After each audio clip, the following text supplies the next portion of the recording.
Hi, I'm Joan Bogdan for the Realtime Casting Training Channel.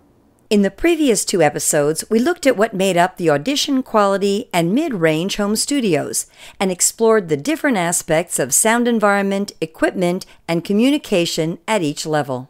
In this episode, we'll look at the highest end recording space, the broadcast level studio. It's important to understand exactly what a producer will expect when you say you have a broadcast quality studio in terms of equipment, acoustical treatment, and communication. Professional is broadcast quality, a professionally treated room. There's no need to record at another studio unless the producer requests it. A professional studio has all the ability to interact with the producer. You're capable of full two-way communication with a producer anywhere in the world. For example, if you're the voice of NBA TV, the producers in Atlanta are going to call you up every day to direct you. You have to be able to get your scripts downloaded and be prepared for them to change at the last minute and to be able to access them even if you're on the road. You might also be asked to record a backup on your end. But your studio environment has to be reliable and consistent. You're not going to be able to say, wait a minute, there's a truck outside, here comes an airplane. Let's look at the recording environment of the broadcast quality studio. The most important element of the broadcast quality studio is the consistency of the recording environment. When we talk about broadcast quality studios, the real money is going into getting a consistent sound because it's going to be an enclosed, acoustically treated space. You might need a broadcast level studio if you have a major account. Many times a voice talent with an audition quality studio can land a decent promo account, an ongoing account, and the client insists on an ISDN or a Source Connect, a professional setup. One way to get a consistent and controlled recording environment is with a whisper room, which is probably your least expensive option if you're not going to build a studio. But it still is going to be at least a few $1,000s. Of course, if you're doing broadcast bookings on a regular basis, such as a promo account, you may opt for a custom-built space. Technically, when you're trying to build a studio, you're trying to create a room within a room. You don't want to be connected to walls that share walls with another room or with the outdoors, so you'll need to consult a professional to analyze your space. The amount of space you need varies. I've seen studios that people have built that are really tiny standing room only places. If you're recording long projects like an audiobook, that can be a problem after a few hours. Hiring an audio professional is key.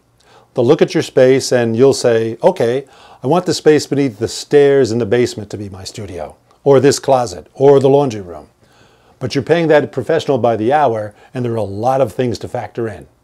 When you are thinking of making the move to a broadcast quality studio, you'll want to consult a professional like Dylan beforehand and go over key concepts.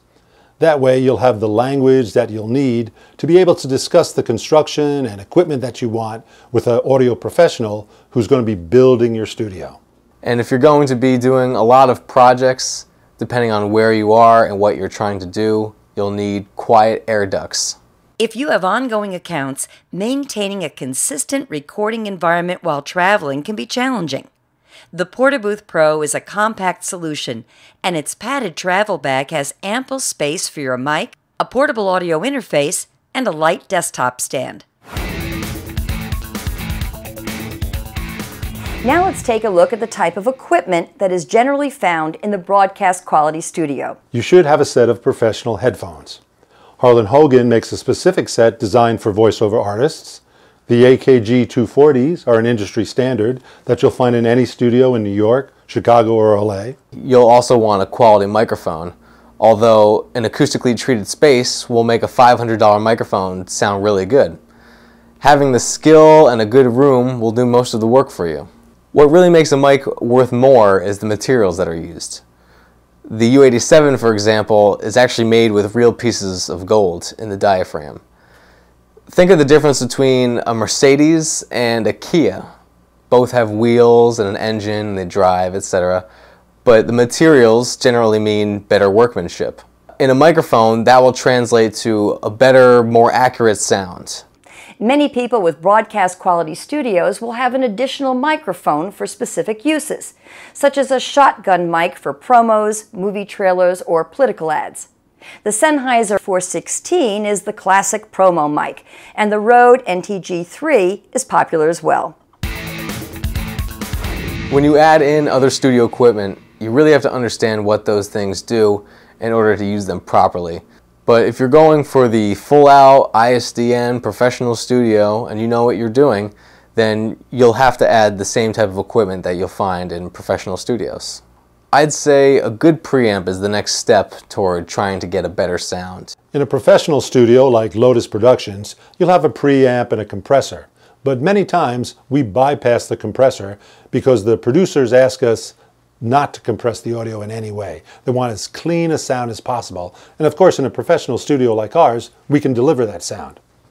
Once you add in compression in pre-production, it's impossible to get it out in post-production. Going into this type of equipment in detail is beyond the scope of this video, so if you are considering it, you should talk to an audio consultant. The broadcast quality studio will have the most options and flexibility in communication with the client, and the ability to have true two-way communication via ISDN or another service is essential. If you're offering broadcast quality professional audio services, you have to have that two-way communication. The producer-director needs to be able to talk to you via phone patch or over Skype. You also need to have some sort of FTP posting capability. Professional audio can often be delivered back to the producer as in the form of a WAV file or an AF file. These are much bigger audio files. They won't fit inside an email. ISDN is a direct dial, studio-to-studio recording. It's a perfect recording without any delays, and is created by putting multiple phone lines together, but they have to be specific, dedicated lines. What happens in an ISDN session is that you may be at your studio in New York City, but the producer is in Chicago, and at the same time that producer is at a recording studio and you're being recorded remotely, perfectly at that studio. We're also seeing a growth in Source Connect being offered by individual voice talents. Now Source Connect, similar to ISDN, but it's over the internet, and it offers studio-to-studio real-time connectability. Source Connect requires a one-time purchase fee of its software, but to use it correctly, you need a high-speed internet connection. For the most reliability, you will want to have a computer dedicated to voiceover recording and the highest speed internet connection. A wired connection is generally faster and more reliable than a wireless one. While on the road, if you have a reliable internet connection, you can use Source Connect to connect to a remote Source Connect studio directly, or through another studio with Source Connect that will transmit your audio via ISDN for a fee. Home studios are becoming the future of the voiceover business. Now that you have an idea of what goes into each level studio, you'll be able to upgrade your equipment and space strategically as your voiceover needs grow. Realtime Casting is committed to providing the training you need to compete professionally in the global voiceover market. So be sure to check out our other training episodes. I'll see you then.